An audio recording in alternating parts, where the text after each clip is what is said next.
বিখ্যাত ইমাম কুরতুবী রাহমাতুল্লাহি আলাইহি শিরকের পারিভাষিক সংজ্ঞা দিতে গিয়ে বলেন, শিরিক হচ্ছে এমন একটা গুনাহ, সেটা হচ্ছে আল্লাহর নিরঙ্কুশ প্রভুত্বে কোন মাখলুকের অংশীদারিত্ব সাব্যস্ত করা, এটা হচ্ছে শিরিক।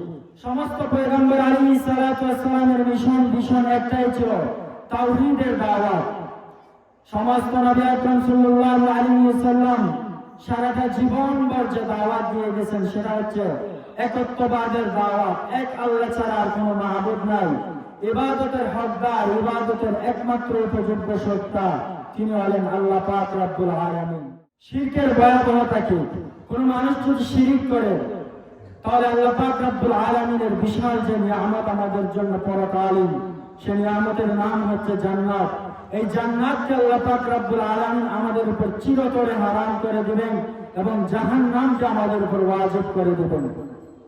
আমার মুখের কথা নয়, যে কথা আল্লাহ পাক রব্বুল আলামিন পবিত্র কালামুল্লাহ শরীফের সূরা মায়েদার 72 নম্বর আয়াতের মধ্যে বলেন, ইন্নাহু মান ইউশরিকু বিল্লাহি ফাকাদ হারামাল্লাহু আলাইহিল জান্নাহ ওয়া মাআওয়াহুন নার।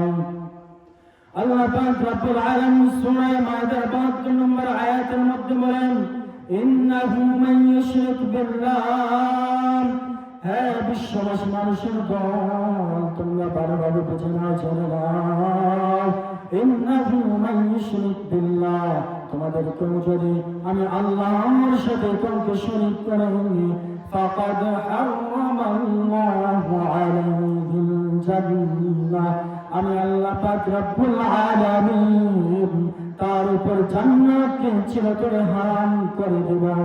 ওয়া মাআওয়াহুন নার, এবং পরকালীন ঠিকানা তার জন্য জাহান্নাম হিসাবে নির্ধারণ করে দেব।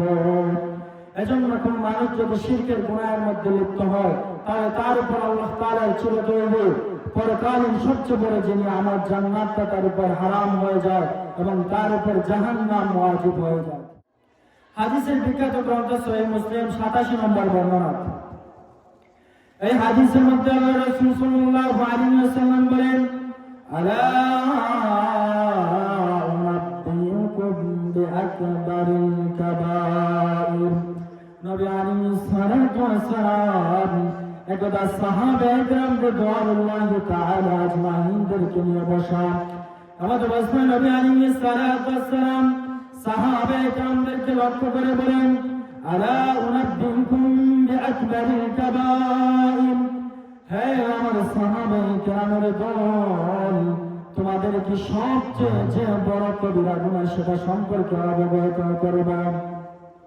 সাহাবায়ে কেরাম রাদিয়াল্লাহু তাআলা আজমাইন নবীজিকে বললেন, কুল্লা বালা ইয়া রাসূলুল্লাহ, আল্লাহর পয়গম্বর, অবশ্যই সবচেয়ে যে বড় কবিরা গুনাহ সেটা সম্পর্কে আমাদেরকে অবগত করে দিন। নবী আলাইহিস সালাতু ওয়াস সালাম বলেন, আল ইশরাকু বিল্লাহ, আল্লাহর সাথে কাউকে শরীকানা সাব্যস্ত করা দুনিয়ার জমিনে সবচেয়ে বড় কবিরা গুনাহ হচ্ছে এটা।